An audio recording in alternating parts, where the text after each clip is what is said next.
for Region C.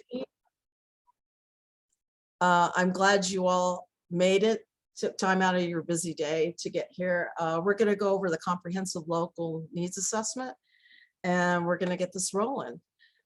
Before we start out, I want to talk about some agreements. I'd like everyone to feel like they can be engaged and really interact with each other. We're going to have 2 breakout sessions. And at that point, we're going to have, Melissa will explain that when we get to it. We're going to ask you to document your work on Padlet that everyone will be able to see. This is being recorded, so if you want to pass this along to your region members, your faculty, industry partners, please feel free to do so. All that will be available to you later. But I wanted to make clear to you that when we go to our breakout sessions, that will not be recorded. And the reason being, we want you to feel that you have the freedom to speak your voice, and anything you want us to see, put it on the Padlet, and then we can, document that for prosperity. But, get to know each other and have these exchanges, but please be respectful of each other.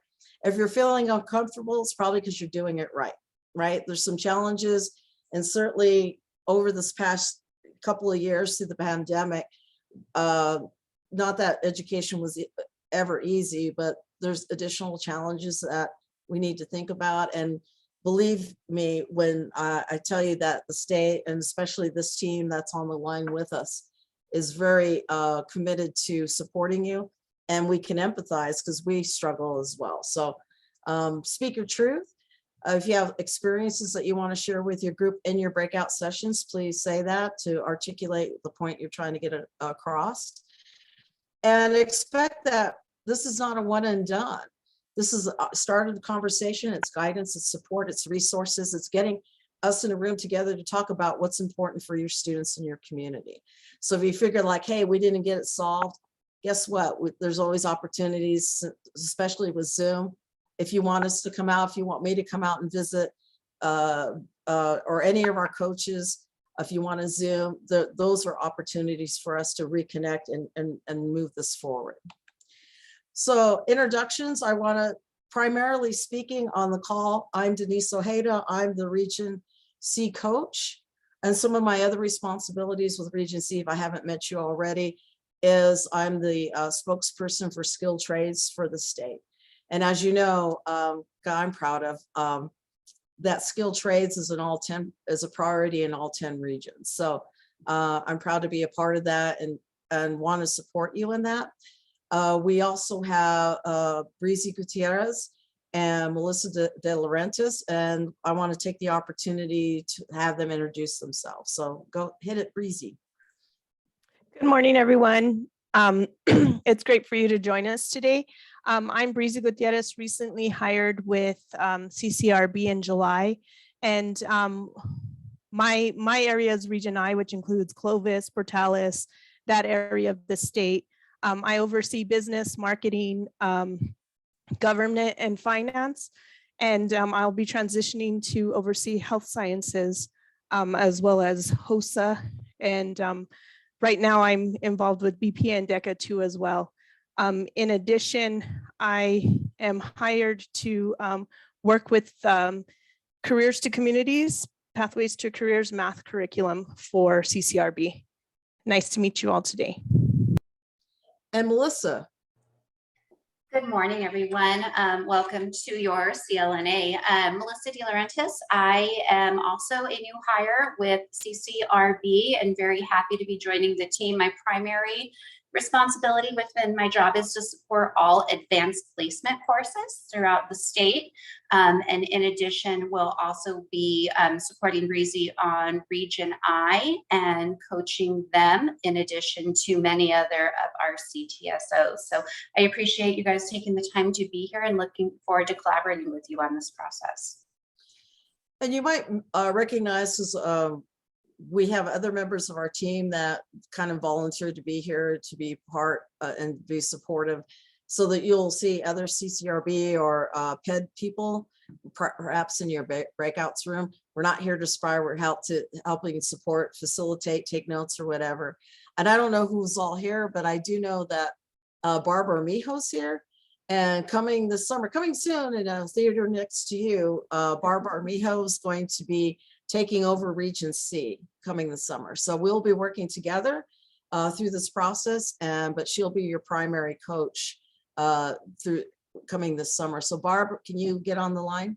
Yes, thank you all. Welcome.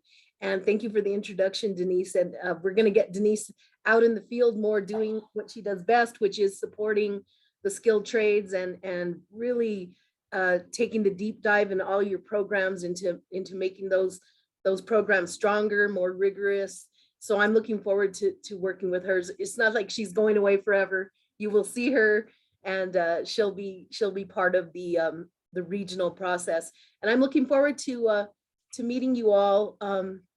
And once I see the applications and everything starts coming in, it'll be really good for me to take a look at all your programs. I'm eager to do that. In addition, I also oversee Region D, which is the greater Albuquerque area. So mostly APS, CNM, and then various state and district charter schools in Albuquerque.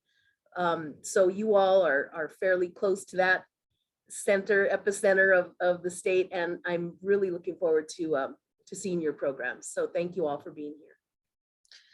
So thanks, Barb. What I wanted to say before we launch into, I can't tell you enough what a talented group of people CCRB is. We all have our unique talents and responsibilities and expertise. We meet often. We discuss regions, and we discuss things that we encounter. So we're all pretty well, not specifically schooled to every region, but we do talk and share best practices. And you couldn't find a better group of people in my. So if you don't know your coach yet, just trust me to know that we all come from pretty good places, and we're here to support and all that good stuff. So back to the presentation at large. Who is here on the left list? Faculty, admins should be here. I'm hoping some industry people got here as well, administrators, workforce, parents, students. All this is essential to having a rigorous programs of study that are going to ultimately benefit our students in your communities. So hopefully there's great representation here. I was really pleasantly surprised to see that a lot of people accepted the invitations to come out and play today. So again, thank you for participating. Now, the why we're here, we have to collaborate with each other to complete a quality application. So we want to make sure that the Perkins funding and also the Next Gen funding meets the criteria as dictated by the feds and the state. But more importantly, we want to support students who are preparing for lifelong career success. So identifying, I think, K through 12, post-secondary apprenticeships, all the way through, to start thinking about that and to really take the responsibility in ourselves to realize that pathways just don't end here in this minute, or, oh, I teach this one thing and that's the end of it. That's really a collaborated effort, a collaboration of a lot of efforts to make sure that we leave these students better than how we found them. And so that is the why we're here. We went the introductions. We're going to talk about the goals that we're hoping to achieve today. And most importantly, we want to help guide you submit a quality application. We're going to talk about our regional priorities. We're going to also explore programs of studies. That's going to be the breakout sessions that we have that Melissa's going to help facilitate. And then at the end, we're going to select a collective goal for program improvement. Again, high quality CTE, continuous improvement for the next 2-year cycle coming up. So Melissa, it's back to you. All right, so we are going to begin by asking you to join a breakout room. So I have just put a link into the chat that you should be able to click on that will take you to a Padlet for breakout 1.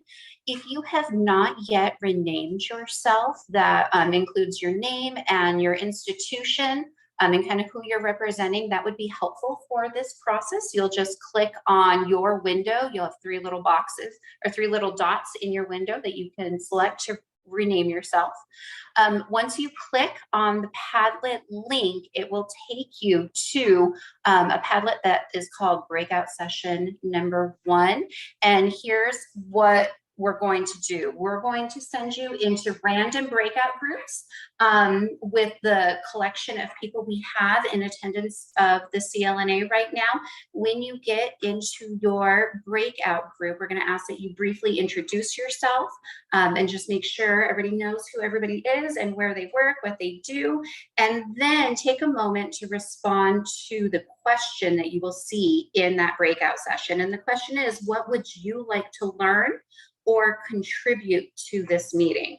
And on the Padlet, you will add your response by clicking on the plus button. So we're gonna make sure everybody's in the Padlet link. You're going to do introductions once you're sent to your breakout room, and then everybody should contribute an idea to what they would like to learn or contribute to this meeting. Are there any questions about the process for breakout 1? Feel free to Yes. unmute. Yes, sir. This is David. I'm sorry, I'm having computer issues here. I can't seem to turn myself from upside down. Anyway, I don't know about all this technology stuff. I'm a farmer, but I do want to be in the group with Matt and Jan Klinger and Tucum Carey. So if someone could assist me in that, I would greatly appreciate it. All right. Region 9, whoever is facilitating the breakout group, are you able to work on that? Yes, I can do that. Thank you, Jackie. I appreciate that. Thank you, Thank you Mr. so White. much. Yes, we will make sure that you are in that group. I And again, apologize about my computer illiteracy. no problem. I think over the last couple of years, we have all learned to experience and deal with technology-based issues. So it's perfectly fine. Thank you. Yes, sir. Are there any other questions? All right, Jackie, I think we are good. So Jackie will be sending us to breakout rooms. We're going to spend about 5 minutes to go through the introduction and then answer the question on Padlet and then come back to whole group. Okay, I will go ahead and open those rooms. Thank you. Thank you, Melissa.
Fox, can I assist you in getting into your breakout room?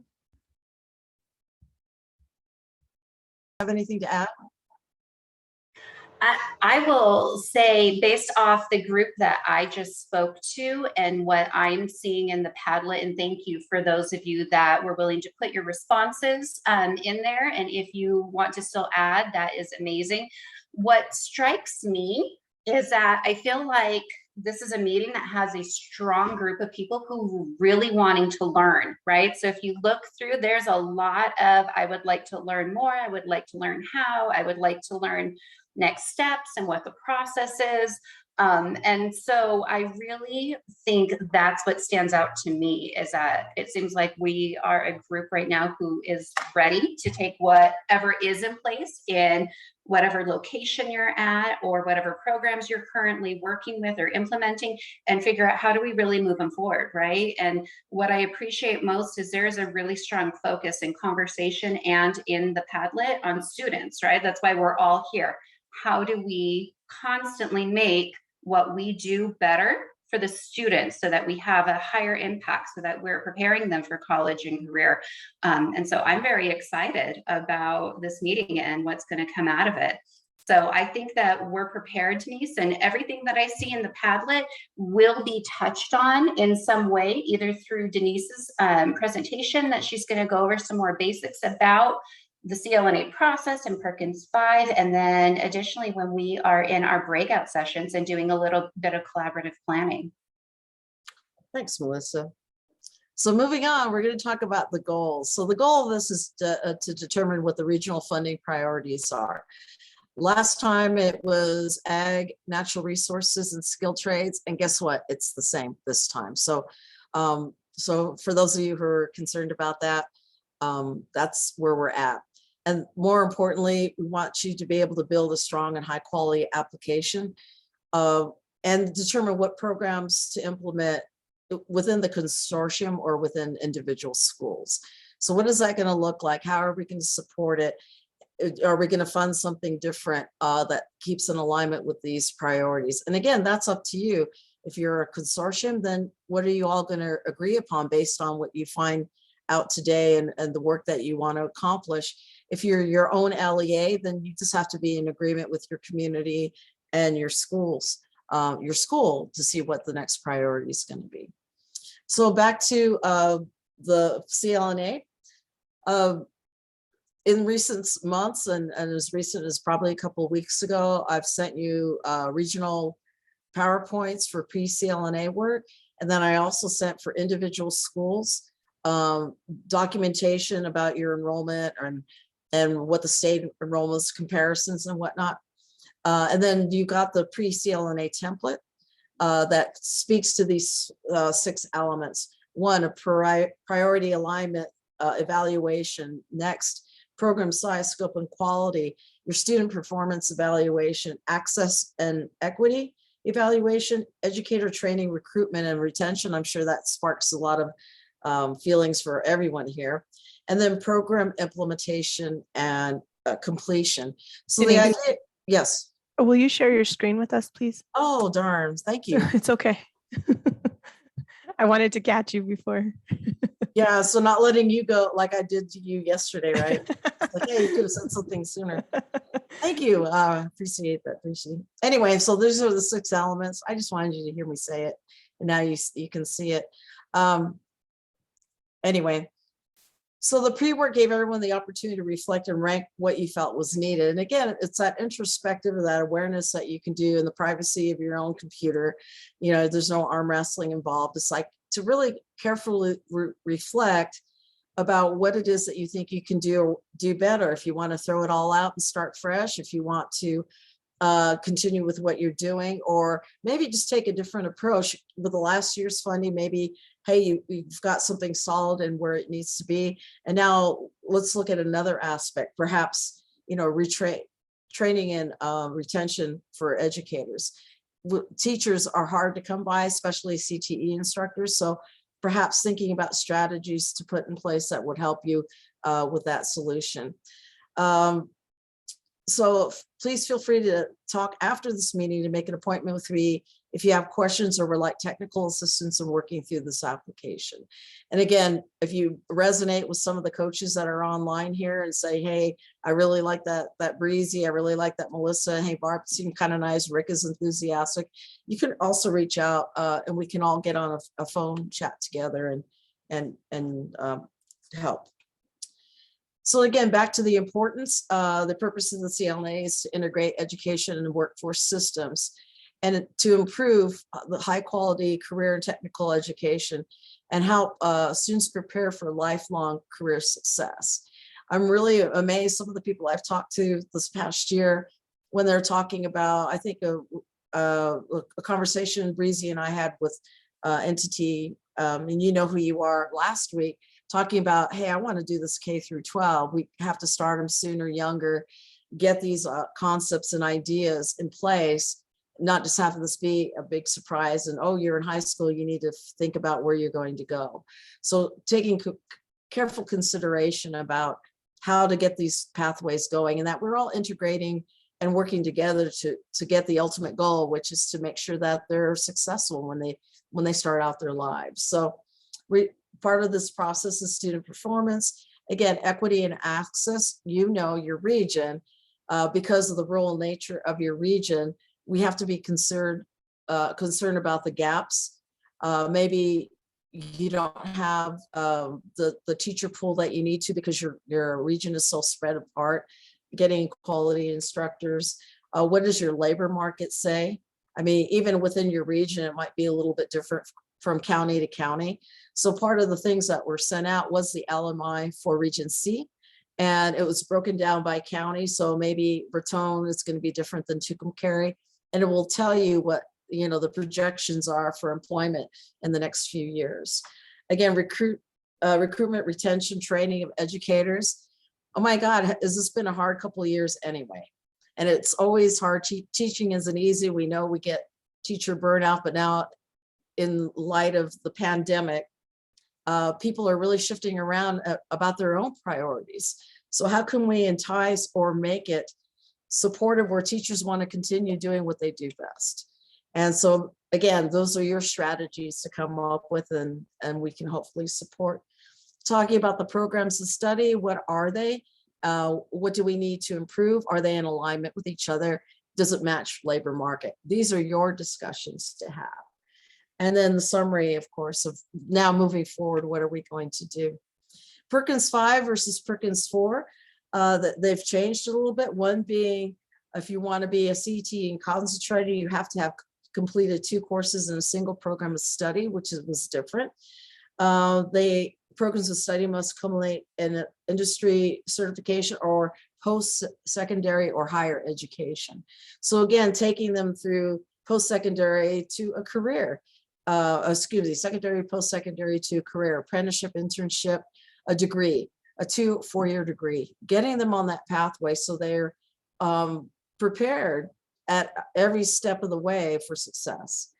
A big focus on employability skills. And as we talk, we're going to talk about industry advisors that we had in November and January. And for those of you who have close connections with your industry, right out the gate. And when I taught, for the many years that I taught, industry would come in and say, hey, I can teach them what they need to know. They need to know how to work and play well with others and, and be those better human beings. And then a stronger emphasis, and right now the legislator is speaking to trying to get additional funding for work-based learning opportunities. Those are an indicator, a performance indicator that can dictate whether your program is high quality CTE. So these are considerations. I'll let you read this and I'll just do my little pontification. There's certain stigmas attached to career technical or VOC or vocational education or shop classes. And depending wherever you sit in the room, if you're a teacher, a counselor, a superintendent, industry itself, the idea that I would like to impress upon you, it's not an either or. It's not like, oh, you're college material or you're not. Successful programs, successful students can take what is offered in CTE, the lessons learned, employability skills, contextualized learning, math, English. Breezy will speak to CTC later on in the presentation. Will make a stronger, not student or college student, but a better human. There's certain skills that go along with this mode of education that can benefit everybody. And so again, I just want to kind of put that out there. Look to industry and educators. It's really our responsibility to be informed and to have these thoughtful conversations about what's best for our community, what's best for our students. It's a choice. Let the student decide what they want to do, but in the meantime, let's prepare them for that moment when they do decide.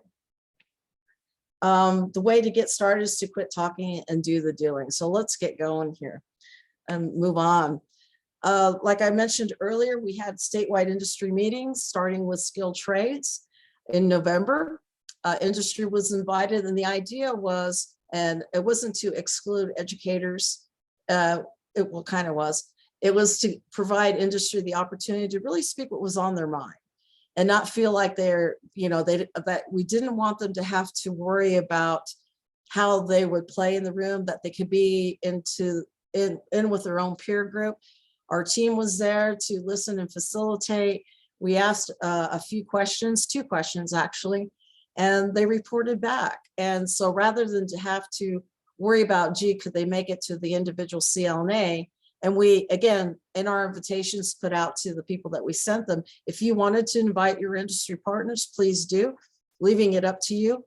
But it went out as a group, email to industry as well to say, okay, this is for you. We want to hear, the state wants to hear from you. And so we did summaries and reports in skilled trades, computer science, and health. And so Breezy, could you tell us more about the summaries, please? So what we looked at was the majority of our regions had skilled trades, computer science, and health as their priorities. So like Denise said, we gave industry an opportunity to come together and say, this is what we need. And so the common denominator amongst all of industry partners in those specific priorities were that the students need to come with more employability skills. That was the common denominator amongst most of them. Other things included, being able to communicate with an employer. Other things were like just, basic things in general. One of the main topics in the health industry was that there was a lack of qualified applicants that applied every year for these positions, and they have numerous positions open. Some of the other things that we found across the industry is that they really push on having certifications. In computer science IT, there was a large push for certifications, but in addition, we had some industry partners that said they don't need a certification, they can come in and we'll train them. So it's not 50-50 with that, but there are some industry partners that don't really focus on those certifications, but there are a lot of industry partners that really focus on certifications. They are willing to collaborate with schools. We had so many industry partners say, I have internships, I have apprenticeships. We want to partner with schools. We want them to take advantage of what we have to offer.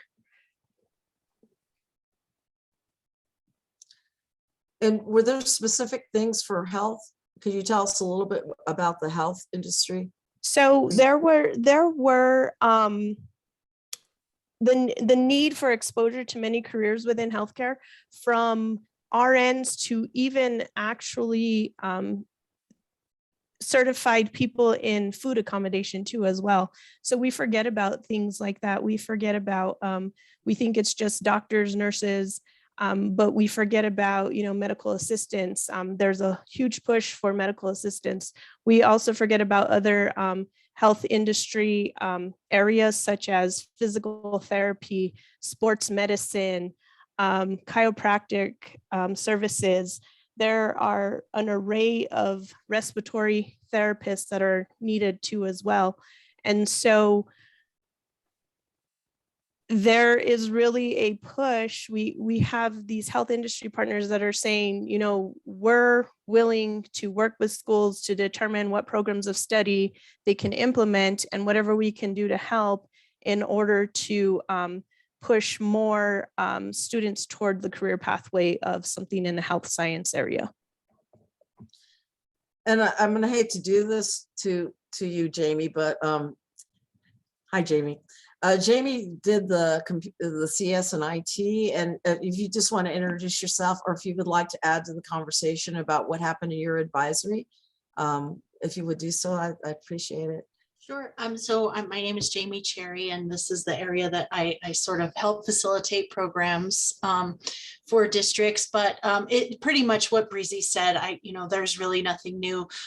There's just a strong desire, I would say, for and willingness for industry to really partner with educators in some way come and do classroom, presentations, and to the career exploration piece, really exposing kids to what does somebody in the IT or computer science field or cybersecurity, what do they really do? Because one of the things that was mentioned was a lot of times that, it's depicted that they're just interfacing with just a computer, and they're just kind of isolated. And that's not true at all. It's more of a collaborative field. And so there's just kind of that misconception that students think, well, it's just kind of working alone. And I don't like that. I'm a social person. And so maybe just kind of changing what that looks like for a student can really make all the difference in getting them interested in those fields. Thank you, Jamie. And I'm sorry I put you on the spot. I just noticed you were here. You popped up on my That's screen. okay. So as you're like on the fly, it's like, thanks, Denise, for putting me on the spot. But as you can see, again, speaking back to our team, there's a lot here on the team that, the three of us were planning this together and we worked together, but other coaches have came in to support. And again, it speaks to the willingness of our office to really support and help each other out. So that was a good example of that. So moving on, speaking about employability skills, again, whatever the industry professionals, and again, as you're having your industry advisory meetings for your schools, you've heard it already. But there's ways to support employability skills is really huge. And there's ways to support that. First off, how about your CTSOs? There's alignment with 16 career clusters. Students are allowed hands-on real work experience. A lot of the CTSOs, I happen to be oversee Skills USA, that's my deal. Breezy, you're HOSA.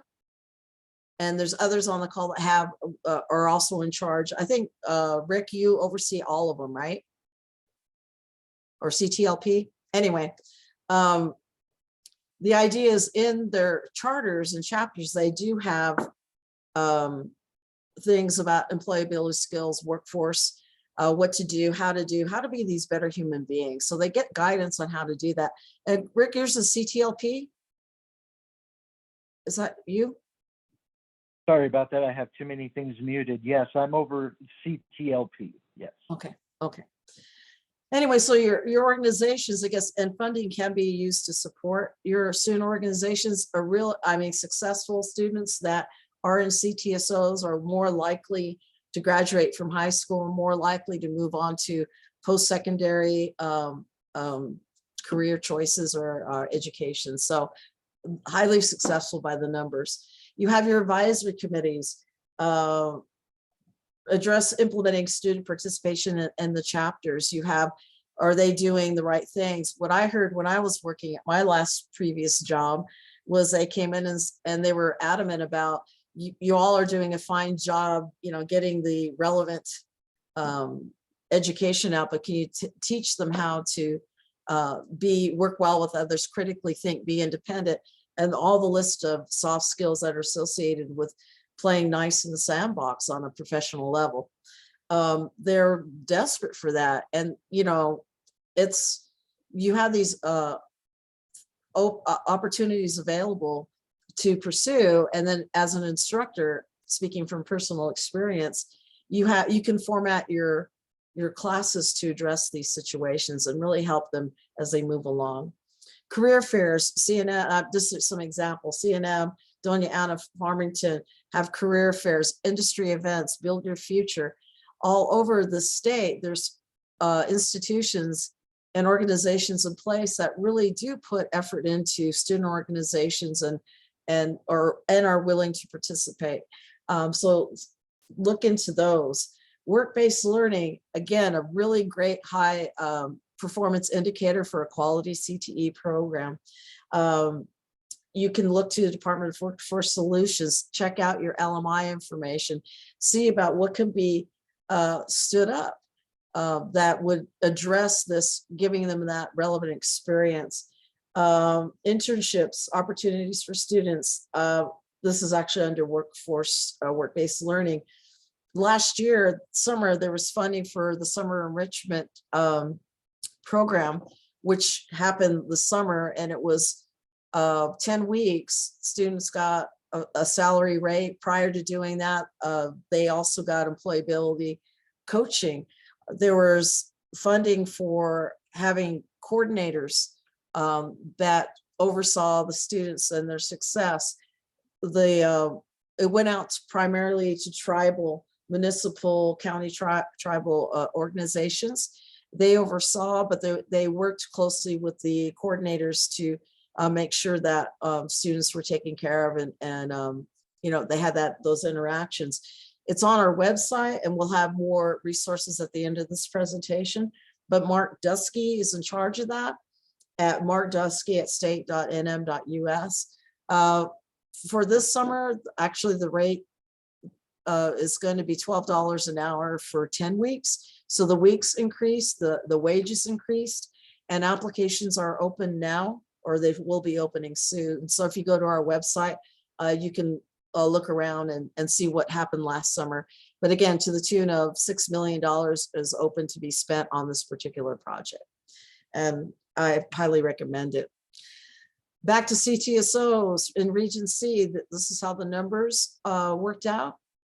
FFA and BPA, strong supporters in your region for student organizations.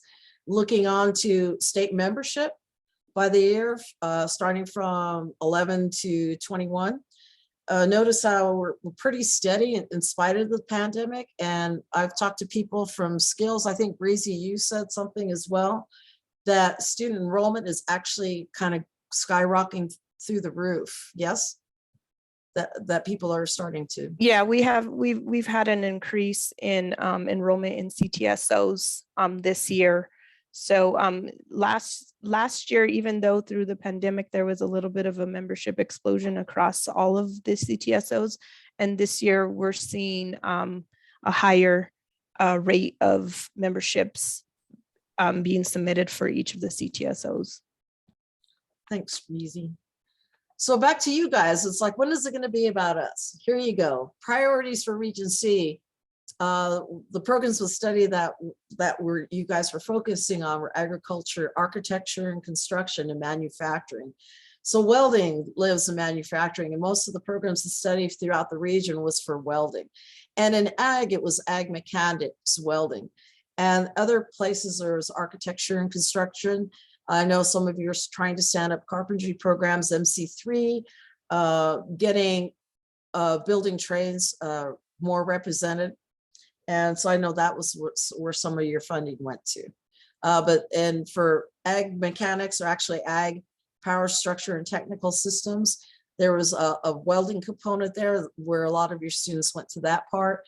And then if you go to the manufacturing welding, which is different, those were the programs that your region decided to use.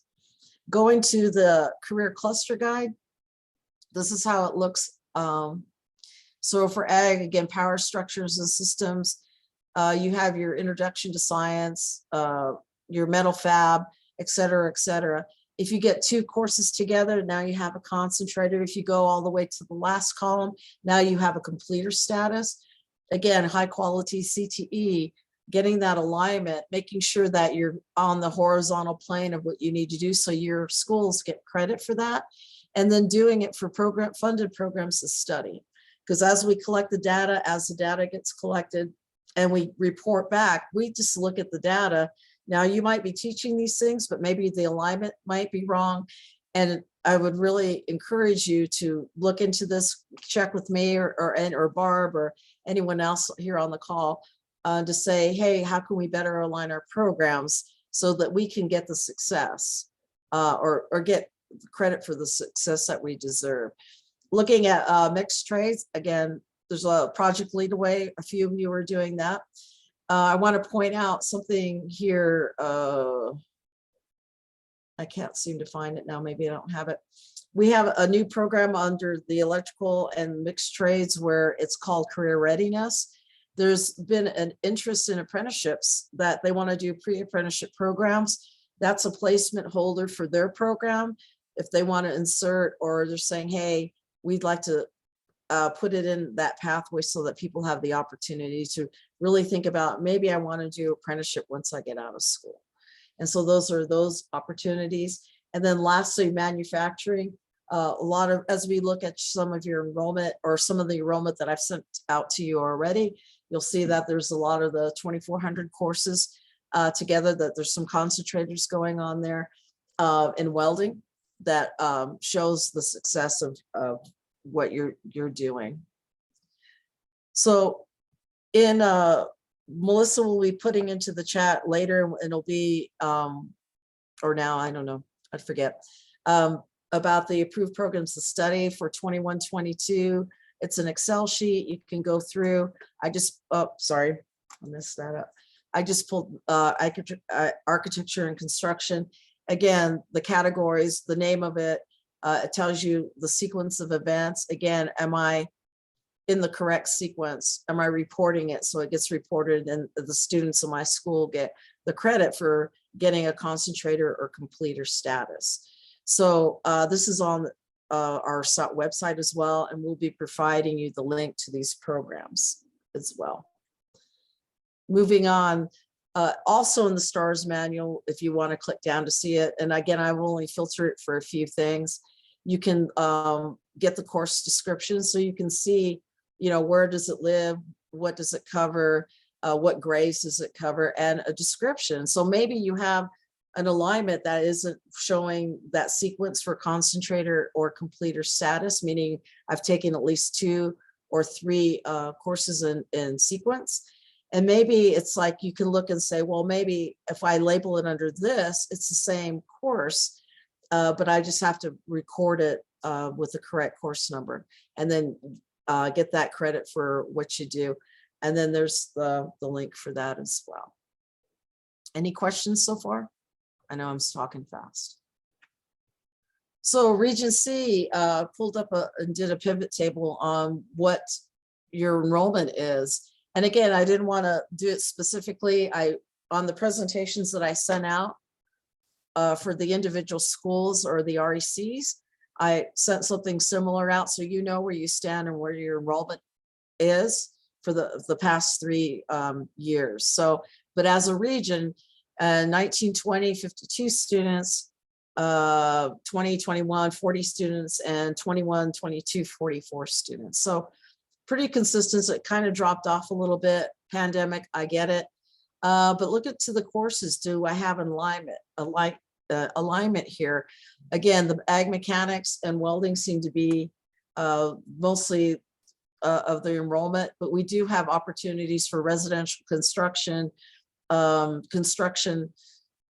carpentry classes, project lead the way. You have these programs in place already. Now, can we get students engaged, involved? What's the strategy to get that alignment? You know, is the rural nature of your region keeping you from of getting these sequences or the instructors for that? So these are things you can talk about as you're planning for your next cycle. So the pipeline, in regards to what's being funded at Luna, degrees and certificate, you've got vocational technical studies, building technology and welding. At Mesalands, you got ag business, building trades, and wind energy technologies. So I took that off the website. If I'm missing a few, my apologies, because I know both Luna and Mesalands is represented here today. So if you want to drop something into the chat or just correct me and just, you can call me out right now and say, hey, you forgot something. You can certainly do that as well.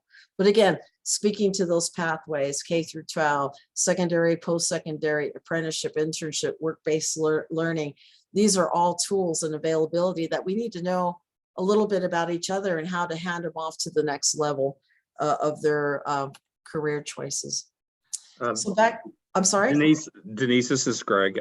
Just on that previous slide, just as a little bit of an extension onto the wind, wind is one of 5 of our renewable energies that we're working with. So we also have solar, and then also I know Dave White's online with us here. He's working on another related to greenhousing, and there's another one, and it's slipping my mind. I apologize, but just want to make that a little bit clearer. We've been known for wind for a long time, but we've done a lot of expansion into varied renewable energies. Thank you, Dr. Bush. And also, in addition to that, last funding cycle, this region did was ag and natural resources. So that fits right into the funding of what's that, Mesa Lands and their energy program. So again, to continue on, hey, are you going to reach back to secondary schools and say, hey, this is our program, to better know what those programs are and the partnerships that you guys can build to achieve what you need to achieve. Yeah, that's why we get to see a face to the college now. Again, back to the performance indicators, these are the 4 that we're going to talk about: dual credit, work-based learning, certifications, concentrators, and completers. So in 2021 for the state, dual credit, the state had a 32.3%. This target was 18.2%. So as a state, hey, knocked it out of the park, really did well, right? Now let's move on to work-based learning. 2021, 7.2% for the state. The state target for the next cycle, 22-23, is 16%. So we didn't quite get there. So that might be a consideration. How can we improve? How can we use this funding to improve and show that we do have high quality CTE programs? Certifications for 2021, 17.4% for the state. The target date for 22-23 is 21%. And then concentrator completers as a state, 1.3%, and the state target was 1.2. So, I mean, those are things to consider. Again, as we know, in addition to CTSOs, if a student is a completer or a concentrator or completer, it increases their up to the 90 percentile, mid 90s, I believe, of them completing high school and moving on to college. So again, these things are in place, passing them off to the next person. Hey, the job doesn't end. Well, phew, we got them out of high school. They got their diploma. Let's sit down and call it a day. No, let's pass them off. These better human beings with drive and determination, let's pass them off to the apprenticeships, to the community college, to the four-year universities, knowing that they're prepared for the rest of their journey. Okay. So Melissa, back to you. All right, thank you, Denise. That was a very helpful explanation. So the idea now is that we're going to hand it off to you guys to go back into breakout sessions and work with a collaborative group to really talk through where are we right now within your region? Where are we within all the different stakeholders, and what needs to happen to really move forward in the process? There are a couple of things that will be very helpful if you are able to do. In the chat, I have loaded 3 links, and if you can, it will be helpful for you to open all 3 of them. And I'm going to share my screen and talk through them as you are doing that. Denise, will you stop sharing your screen so that I can? Thank you. Let me show you what that looks like.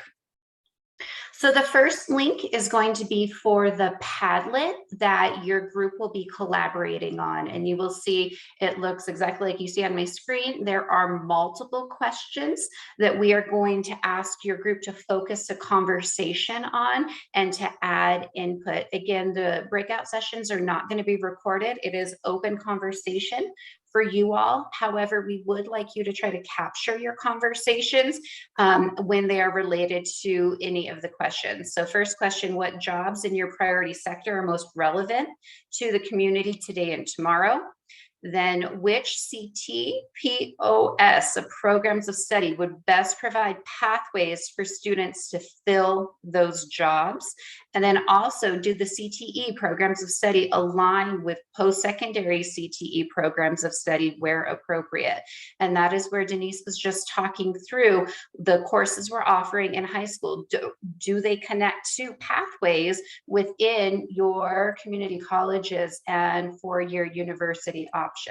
When you're looking at the programs of study, it would be helpful if you open the second link. And when you do, it will look like this. This is a career clusters guide, basically in a condensed electronic form. So hopefully you have a career clusters book. If not, we can get you one, but you can see here electronically what that looks like.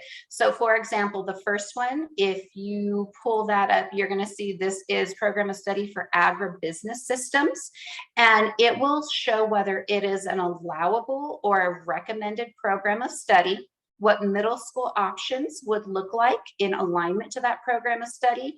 These would be the introductory courses. Either of those courses would be considered introductory, going into your concentrator courses, and then the capstone completion courses that are needed for a student to be considered a completer. The number attached to each one of the courses is going to be the course code. And so I just want to keep that in mind as we move forward. One of the issues that we do see periodically is that we have schools offering courses, but they're not coded with the correct course code. And so they aren't counting for students as being a concentrator or a completer due to that course code issue. Excuse me, may I interrupt you a second? Yes, please. I'm sorry, just a quick question on that. I see in column E, where middle school, I am assuming those would be courses that would be taught in the middle school. Is that right? Yes. So Okay, those and would, then the cluster courses are picked up in the high school, but yes. not by college or by high school instructors. So I'm trying to figure out where the transition takes place between maybe you know, our vocational instructors versus high school vocational instructors. Denise, do you want to answer or do you want me to? Oh, no, you can continue if you like. Okay, so in the middle school column, those are course offerings that could be offered as electives at middle school to support that program of study. So ideally, like if you have a high school offering agribusiness as a program of study, we would have collaboration at the middle school level to offer some of those course exploration options in alignment to prepare students for what they will experience when they go into high school and help them to pick their program of study, because we need to keep in mind before students get to high school, they have to complete next steps, which means they've already selected as an 8th grader what program of study they will start off with in high school. So it's really important that they have that exposure and an understanding of what am I interested in, where do I want to go in my high school career prior to getting there. So that's what that middle school option explains. When we start with the introductory courses, that would begin the high school sequence. That's what I thought. Okay. Yes. And our instructors or people who would be working from us, for example, at the college in the high school, for example, would they start at the high school level, or could they be starting at the middle school level? Well, if I can put just kind of, and then Melissa, I'll flip it back to you. Go right This ahead. might be a great opportunity for our community college people to say, hey, or is this an opportunity for dual credit? Right. Right. That's, And so again, having that part, and Breezy, if you want to chime in on that too, to have that opportunity to sit there and really looking to the secondary and say, how can we support you? We want your students. How can we best provide these pathways? Right. yeah, Right. if the schools don't offer those courses or don't have an instructor, but you do, that's the opportunity for you to come in and be able to offer those as dual credit courses. Okay, Does I that don't want make to belabor sense? this point, but that raises another question. So if we're teaching, if our people are teaching, for example, like you said, in those middle school courses, because they don't have anybody to do it, our faculty at the colleges are not certified to teach at secondary level. So few of them have secondary level teaching certificates. So does that have an impact? It would, so you would align it with whatever college course you have. Does that Okay. make sense? Yes, it Like, does. yeah, It so does. you have a college course, the school would code it as 0137, but it might be 2199 at your college level. And then what the school would do is put a D next to the course saying that this was a dual credit course. Okay. Does that make sense? Yes, it does. Okay. And I apologize for Oh, please don't. detouring you. No, So- don't apologize. Don't apologize. 'Cause I It was think that's a major question in the community college PED communication link is the detail of trying to work out these alignments and these coding issues that we don't know because we don't have anything to do with STARS and that system, but we constantly get questioned at our side of, well, do I register basically as concurrent enrollment, or Right. does my concurrent enrollment equal dual credit enrollment? But if the school doesn't have the pathways, how can it be, so this is a major, I don't want to say conflict, it's just a major communication Yes. process Right. that we need to Right. work through. And in the absence of a common course numbering system in CTE, it's Yes. doubly an issue in trying to define at welding 1, 2, 3, what's going on here versus there, introduction, how do you get in? I mean, I think these are huge things that all of the community colleges need to sit down with some PED representatives and say, Right. okay, let's hit each other in the mouth 3 times and then smile and agree. Well, I couldn't agree with you more. Well, not the hitting in the smack mouth talking, but I mean, with you more, but more importantly, it's an opportunity for the community colleges to reach out to the secondaries and say, okay, because the secondaries are very well versed in dual credit and the programs that they have, to have those meaningful conversations. Hey, we're handing them off to the colleges. What can we do to support each other? And Okay, that's precisely my point, is that we want to be able to help and be able to put our instructors out if necessary, but we also recognize that they are not qualified at meeting state secondary education teaching certificates. So they're not, we can't sub in a school, so I wouldn't want the school to get into a bind because they have non-qualified teachers teaching it because they don't have the state teaching certificate. does any one of you on the CCRB people would like to speak to 800 licensure? Okay, I guess I will. You can apply for an 800 license. Lose. Okay, go ahead, Rick. That was not me. I think that was John. Oh, okay. Please take it away. I'm not that versed in the. Oh, okay. There are opportunities to apply for an 800 license, which is a CTE vocational license, and we can, get in touch with me and I can direct you to the site and, or we can talk through that. Thank you. Melissa, do you want to resume? Yes, and so thank you. I appreciate those questions. And I just want to reinforce that is the reason we're having this conversation today, right? We have to be able to identify what barriers and challenges there are and what we can do to work through that. And so that's really what we're focusing on here today. The capstone option is typically where we would see our higher education partners or educators come in and support those options. And keeping in mind that there's professional development opportunities as well. So in addition to Perkins funding, districts have Title II funds for professional development. And so those are really great opportunities that we can work and help facilitate. If we need to have certain staff members trained on certain things, there's opportunities for us to look at that. And the question is, which program of study are we implementing at our various schools tied to our priorities? How does that go into post-secondary? And what does that progression and alignment look like? Now, the third link, if you open that up, is going to be all of the course descriptions. So kind of exactly like what Dr. Bush was talking about. If we're looking at a specific course, what is the description for that class? What would they learn? What do you need to do? How does that align to any other course within the pathway? You can do Control Find and then search up whatever course you're looking for specifically if you need more information on what does that class actually look like for students, what should be taught in that class. Are there any other questions before we go into breakout rooms and start trying to tackle some of these questions? Yes, Mr. Thompson?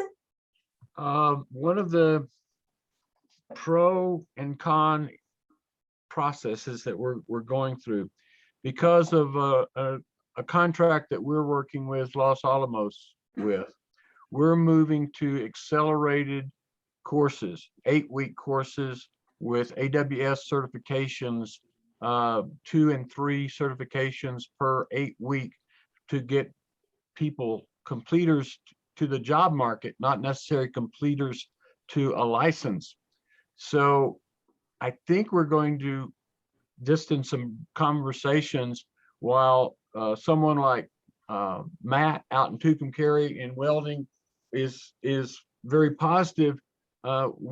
We're looking at how are we going to make this transition and the strictness of PED to certain things and the flexibility that we're trying to develop in higher education to meet industry needs and wants. So if I might suggest, Dr. Thompson, when you go to the chat room, which we're going to be breaking to initially, record all that as many times as you need and the categories that you need, that so we can, because we're all going to be looking at this and we'll have our discussions offline Sure. with PED, but make sure you document it so we can address that. Thank you. Okay, thank you. Perfect. And I believe there was a comment from Mr. Estrada in the chat that I would just like to reinforce, and thank you, Rick, for following that up.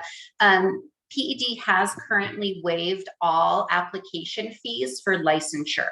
And so that, just to put that out there, that is a really great idea. If we need to process any kind of licensure requirements for educators through PED, now would be a great time to do that because there are no fees attached at this point.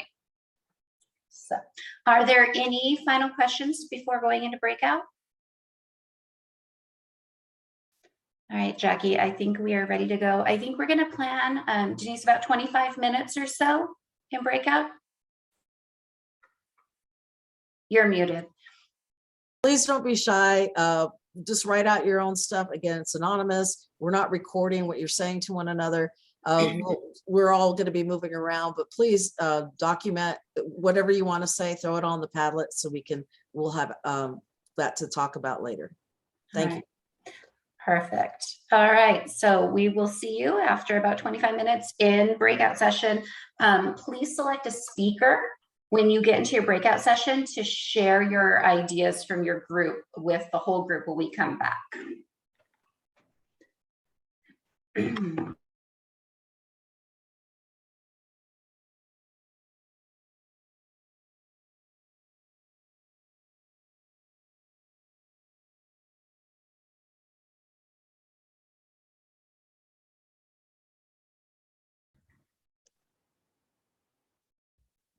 And so are they coming back now soon?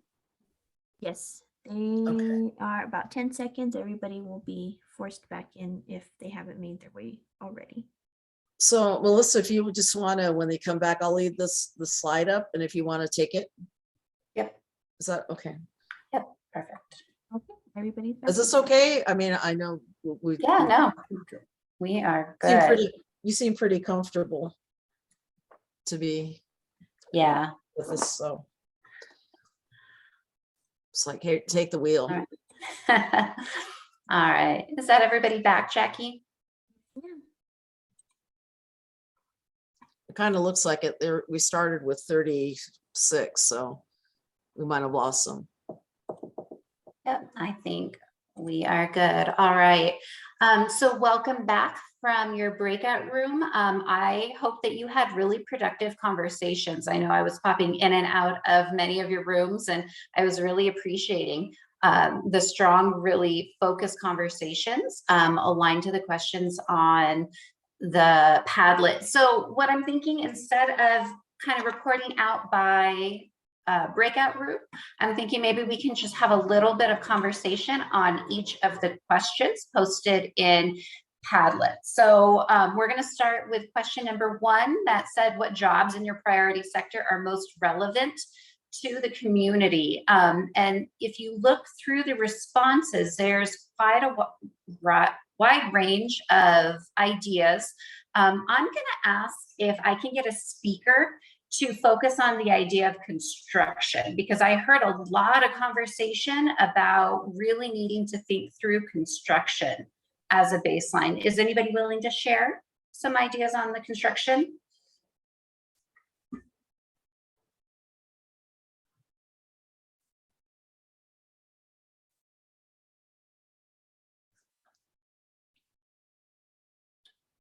Not everybody has to speak at once. Don't be shy. I can jump in there a little bit. I'll Our just- group, Thank you. oh, sorry. I'm sorry. My group talked a lot about the need for construction and the construction trades in all of our small communities, and that it's difficult to get people to work on the school, let alone the other homes and things within these small communities.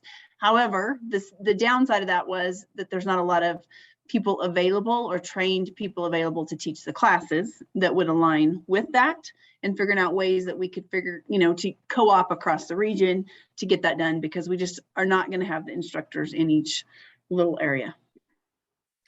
Thank you for sharing that. Would somebody else like to add in?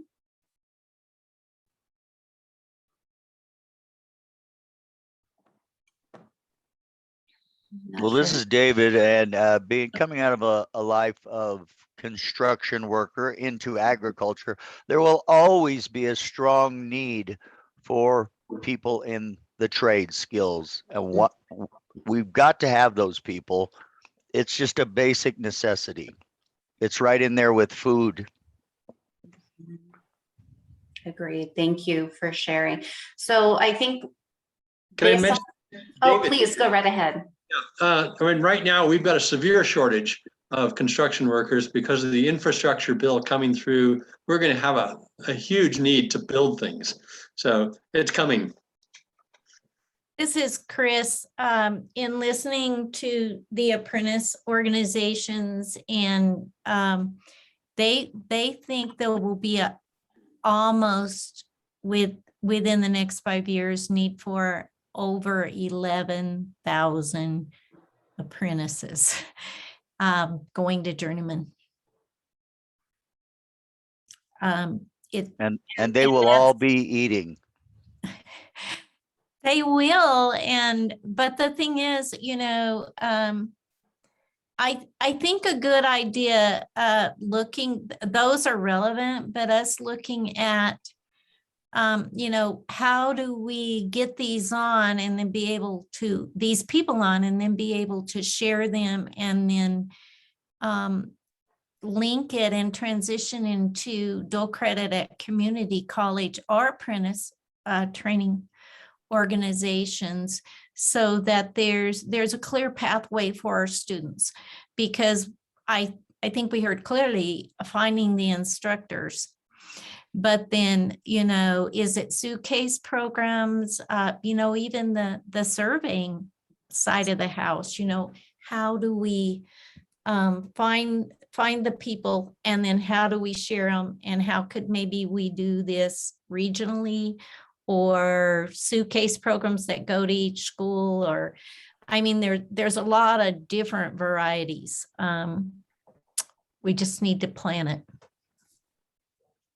Thank you for providing that input. Based on time, I'm going to move us over and open up the conversation to programs of study. I know there was a lot of ideas thrown around about which programs of study in CTE would best prepare students for the needs that we're seeing, and alignment to priorities in the region. And additionally, there were a lot of conversations about the potential gaps that we see in alignment of the programs of study at high school to the post-secondary. So floor is open to anybody who would like to talk through either or both of those questions.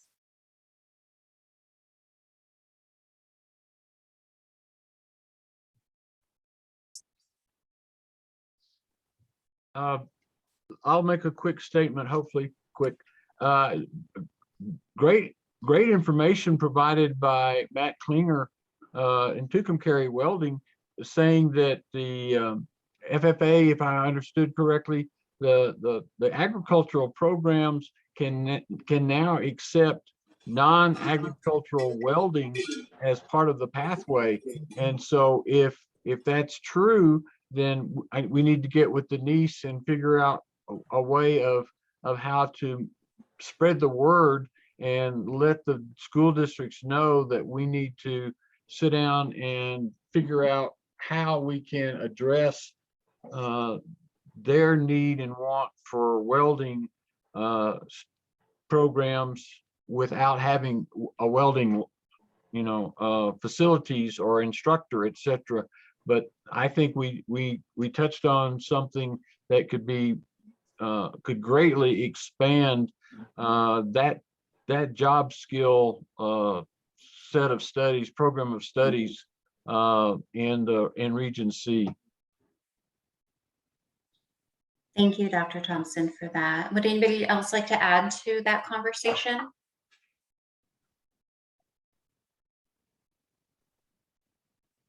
Hello, this is Raul Rodriguez with the Eastern Plains Council of Governments. I was just kind of making the actual general comment about our education system in our breakout group. I let it be known I did want to kind of give props where credit was due to the education system of Japan, which is pretty much #1 in the world. And what they do is at a young age, as you guys were speaking about the middle school dual credit and whatnot, that's pretty much what they do. They find what the child is interested in and they form a pathway for them in order to not have to teach them so many extracurricular things that they're not going to need or not use. I mean, you have a child who wants to be a farmer from a young age and that's what they're set on, like you nurture them into becoming a farmer and connect them with what classes they would like or need in order to have that hands-on experience. The same thing with a child who wants to go into a medical profession or into a vocational certification profession. So that was just my general comment, and I am nowhere near an educational expert, but I on the economic side of everything, I do see how that would definitely benefit not just the local communities, especially in rural places, but the society and the United States as a whole.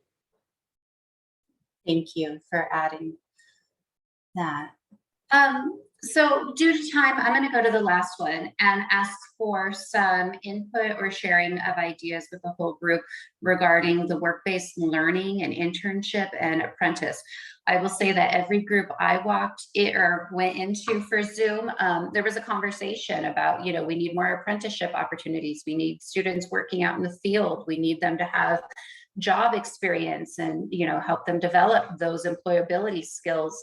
So what are the processes that need to be in place in order for that to work in your region? Is anybody willing to share some of the things that were talked about in your group?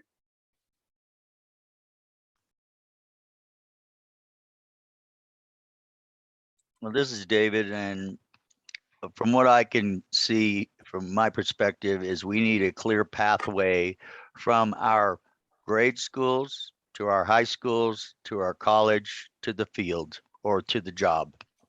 And it just doesn't mean the field. Ag could mean the field, or it could mean welding, or it could mean clerical. It could mean sales, marketing.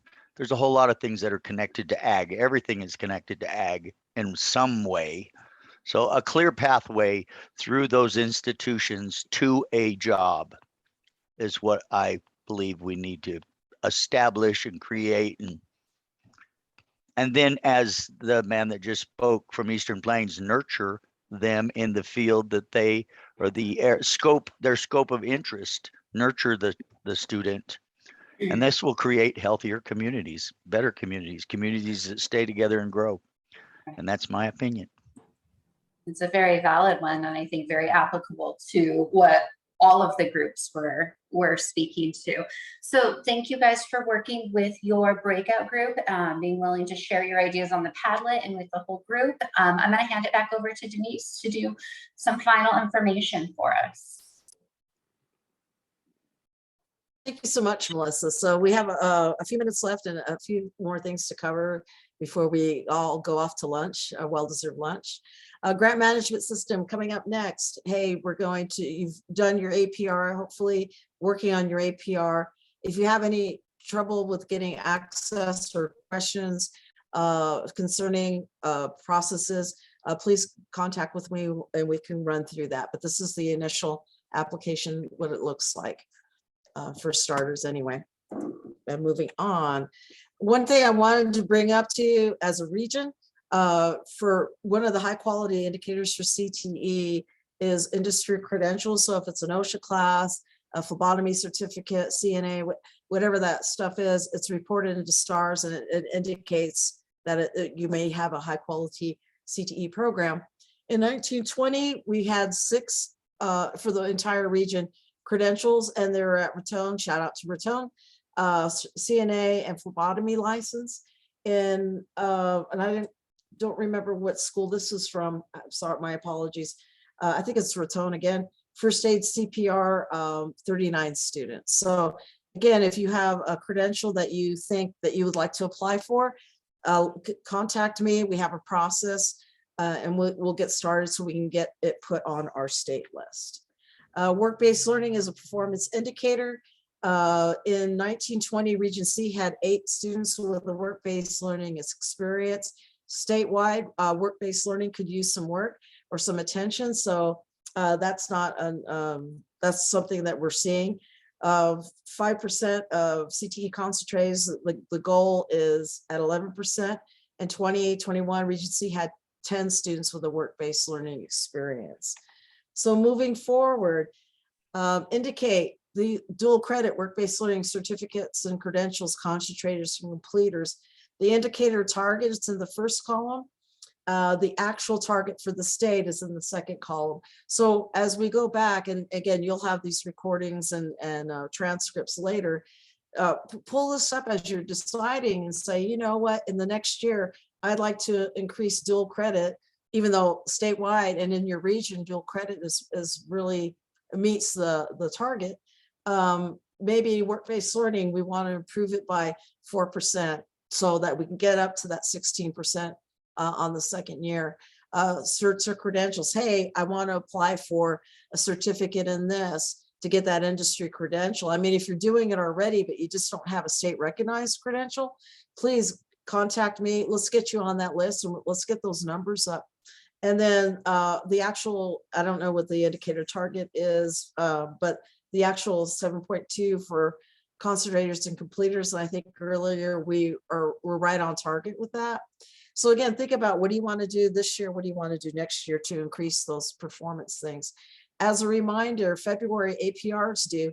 That's going to be also the next part of the APR is going to go out for those that fill them out to participate in.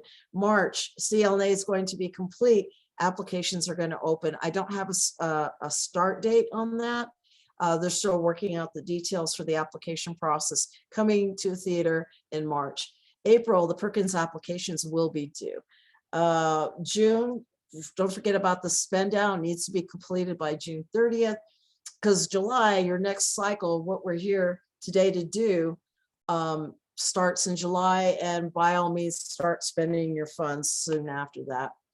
Milestones, hey, we know that the CLNA happens every 2 years with a year adjustment in between to redirect or saying, hey, we're going to take a different course or a different pathway.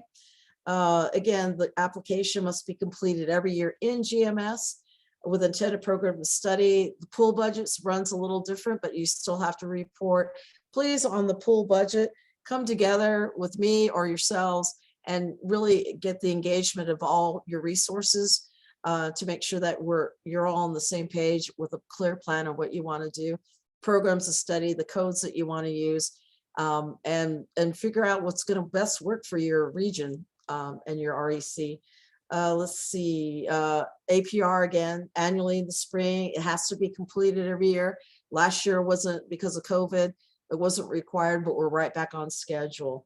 Encumbrances must be, and RFRs and bars must be completed by June 30th. And then redistributions coming up at the end of the cycle of each year. And chances are it's going to run, I mean, I don't have anything official in writing, but word on the street is that it's going to run much like it did last with the professional development and supplies.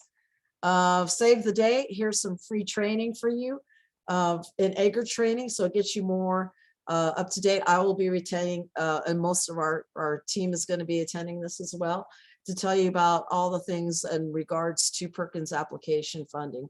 Opportunities are really valuable insights. And I want to turn this over to Breezy to talk about her C2C program that the state's offering. Go ahead, Breezy. So we received a grant to create a math curriculum. Right now, what we have is a career-focused math curriculum available in pre-algebra, algebra 1, geometry, and algebra 2. What's great about, I was a math teacher for 13 years. I highly loved this program when I came in and started looking at it. It would have been really beneficial for me to have a program like this when I was teaching math, because it addresses the question of when am I ever going to need this? And what makes it unique amongst other, math programs is that there are career readiness tools, career exploration tools embedded in it. It has a quantile measures assessment that students can take beginning of year, middle of year, end of year. And what's cool about the quantile assessments is it tells the students, the teachers, this is where you're at. If you score a 1240, that means you can, you have the skills necessary in order to be a veterinarian or a licensed physician or skills trades or whatever. It's great. We're still in the process of, right now it's going through a national reviewer because we're trying to get it on the high quality instructional materials list. It is on the list for supplemental core materials, so it can be utilized. It is completely free. We offer a demonstration of how the program works and all of the cool tools involved with it, as well as professional development for pedagogy for math teachers in the schools that are going to implement this program. Right now, we have quite a few schools that are already utilizing this program. It's available both in a PDF format and an online learning platform. And again, it's free. If you are interested in it, contact me, send me an email. We can set up a demonstration for who's interested in it. And also we can set up professional development for those teachers as well. I just want to jump in and reinforce what Breezy's saying. I heard in several of the breakout groups I was in the need for career exploration in regular curriculum. And this program is a really good example of how it's already integrated into math curriculum. So I'm going to strongly encourage anybody from a school who is interested, at least reach out to Breezy and try to schedule a demo and find out how it could work with or in place of what you're currently using, just as an idea, so you get a better roundabout picture, because it really is beneficial and incorporates a lot of what we were talking about with the career exploration embedded into regular instruction. So earlier we spoke to the industry meetings that happened in November and January. Here on the site for resources are the actual presentations, the summaries, and the breakouts. So again, like we had breakouts today, the breakout sessions were recorded. So you can listen to what industry partners said about, and again, we were the note takers. about what they said about their specific either trades, CSIT and health was a survey. So that's available to you if you want, if you're interested as you move forward. Here's some additional links to order guides, comprehensive local needs assessment, the guide ordering forms that you can have these for yourselves, and the templates for the CLNA. I want to take the time to thank you. I'm going to get you out on time. If you have any questions or concerns, or would like a follow-up to talk about the next steps and getting those applications going together, you have your templates, you have the LMI, please contact me. And if you want another representative or somebody from health or CS, let me know. Again, thank you for your time. Really appreciate the input that you gave all of us, and we'll take the Padlets back to our boss and see what we came up with. So does anyone want to add anything before we go? Breezy, Melissa, would you like to say goodbye, or here's my contact information? Thanks for all of you coming. I know quite a few of you on this here. It's good to see you again if you didn't have your camera on too as well. Again, these were great conversations. And again, know that the work isn't done. We've got a lot more work to move on forward from this, and we have the information in order to set those goals too as well. So, hey, off to everyone's day. Again, call me, write, whatever you need to do to plan your next steps, and we will meet again soon. Thank you. Have a great lunch and the rest of your day. Bye-bye.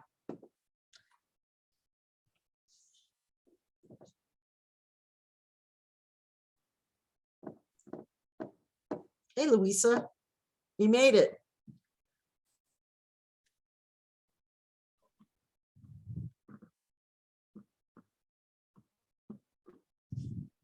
And she was here the whole time, hiding in the background. Yeah, I don't go past the first couple of slides because I'm thinking I'm going to hit something and then I'll be off in the ether somewhere. So what do you think? I have to thank Christian for getting me the link so I can jump in, and yes, I was able to make it. I think it was good participation. My goodness, look at that Padlet you have there. A lot of good information. No, I think that you covered all the categories that we needed to cover and got everybody out on time. Good job, Denise. Yes. The sooner the better it's over. It's like, hey, we got a hard stop at noon. Yeah. Recording still going, just a heads up. Okay. That's hard stop. Could we stop the recording now?